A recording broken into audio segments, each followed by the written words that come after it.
Buen día muchachos, es un gusto saludarle nuevamente. Vamos a continuar con nuestras clases de literatura. Continuamos viendo sobre la historia de la literatura guatemalteca durante el siglo XVIII. Durante el siglo XVIII, la literatura guatemalteca recibió la influencia del neoclasicismo francés. La colonia española, asentada en el Reino de Guatemala a través de autores como Rafael García Goyena y el fray Matías de Córdoba. Se anunciaban los sueños de libertad política y económica y las teorías de la soberanía popular del iluminismo y la ilustración. Predominaban las tendencias neoclásicas a través de la razón y el equilibrio, la exaltación del patriotismo. Las obras expresaban las ideas de libertad a través de la revolución y la expresión de los pueblos libres. En dichas obras se expresaban las hazañas y los triunfos de los pueblos criollos durante la colonización.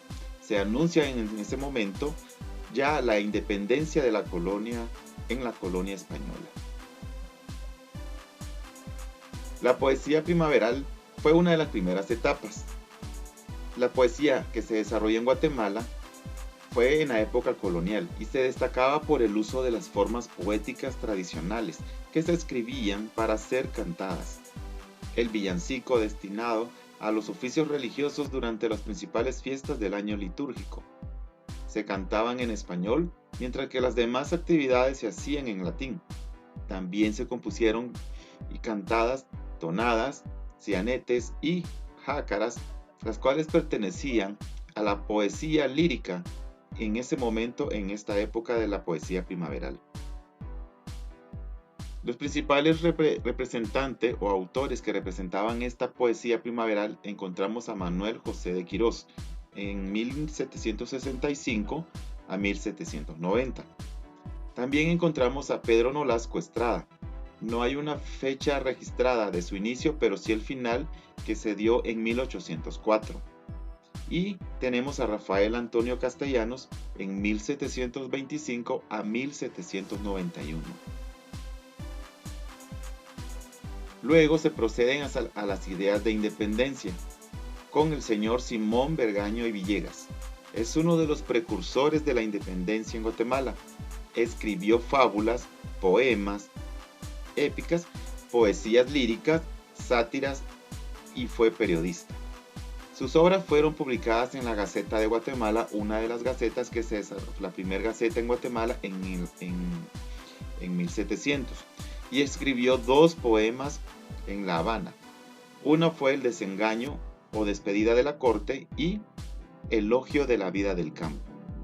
Por sus ideas contrarias a la corona española y de la iglesia, se le nombró revoltoso, díscolo agitador de las ideas perniciosas y sedicioso, por lo que fue expulsado hacia España.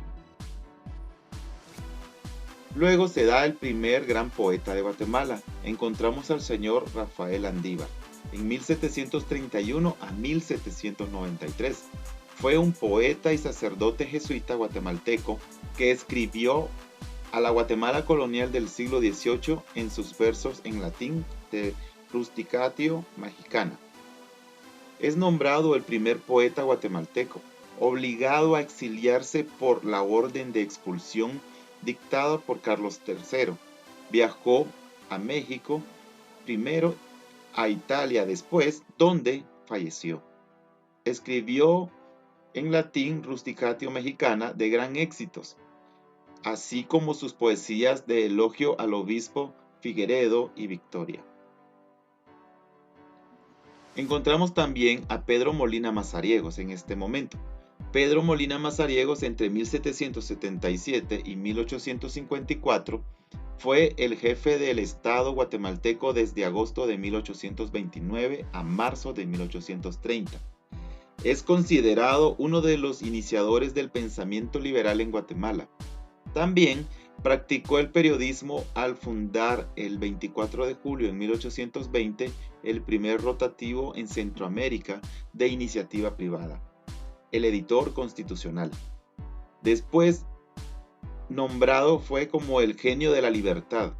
el día de la firma del acta, siendo él uno de los más fervientes partidarios. Su esposa, María Dolores Bedoya de Molina, se encargó de agitar los ánimos de la gente en las afueras del Palacio Nacional de Guatemala. La señora María Dolores Bedoya de Molina, una vez ella lograda la independencia, abogó por la unión de los pueblos del Istmo.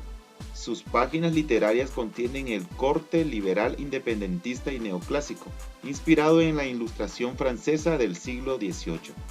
La mayoría de las obras literarias de este periodo neoclásico anunciaba ya los gritos de independencia de las provincias de las capitanías generales de Guatemala. Entonces, a través de esta historia hemos recorrido lo que fue la historia de la literatura en Guatemala en el siglo XVIII.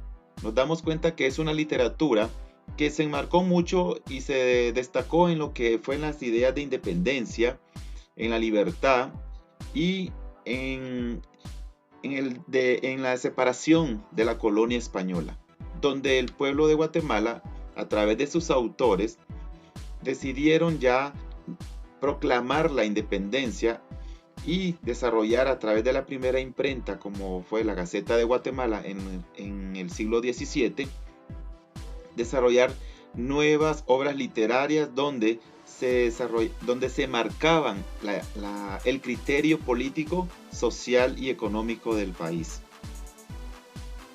Es por esto que la literatura en el siglo XVIII guatemalteco fue la época donde se pudo desarrollar con más pensamiento de libertad y de independencia, y donde se logró dar inicio a una identidad propia y guatemalteca, especialmente dentro del arte literario. Un arte que se enmarcaba y se guiaba también por la Ilustración y la época neoclasicista, que fue una de las que se desarrolló con gran ímpetu en la parte europea, especialmente en Francia, lográndose así también la Revolución Francesa. Este siendo un ejemplo para los países en América, especialmente Guatemala y los países centroamericanos. Como tarea, van a escribir un poema a Guatemala con las siguientes características. Debe tener 3 estrofas. Cada estrofa debe constar de 4 versos como mínimo. Pueden aplicar versos con o sin rimas. El poema deben tratar jóvenes sobre el tema Guatemala y pueden inspirarse en los siguientes contextos. Pueden inspirarse por la historia, por la naturaleza, el romance, la fábula, el patriotismo, entre otro tipo de contexto que pueda ayudarles a desarrollar su poema. Realizar tu trabajo aplicando las reglas de ortografía y al finalizar escribir explicando brevemente cuántas estrofas utilizó o desarrolló, si tienen rima, subrayarlas y cuál es el contexto del cual te inspiraste en la realización de tu trabajo. La fecha límite para entregar tu trabajo es el día lunes 28 de septiembre. Recuerda que estamos en la última unidad y por lo tanto debemos entregar el trabajo en la fecha solicitada y en la hora de estudio. Evita perder 3 puntos para tu zona por el atraso o incumplimiento de tus trabajos. Espero que sigamos recorriendo la literatura guatemalteca y la literatura universal a través de nuestra ciencia. Que Dios me los bendiga. Se cuidan, muchachos.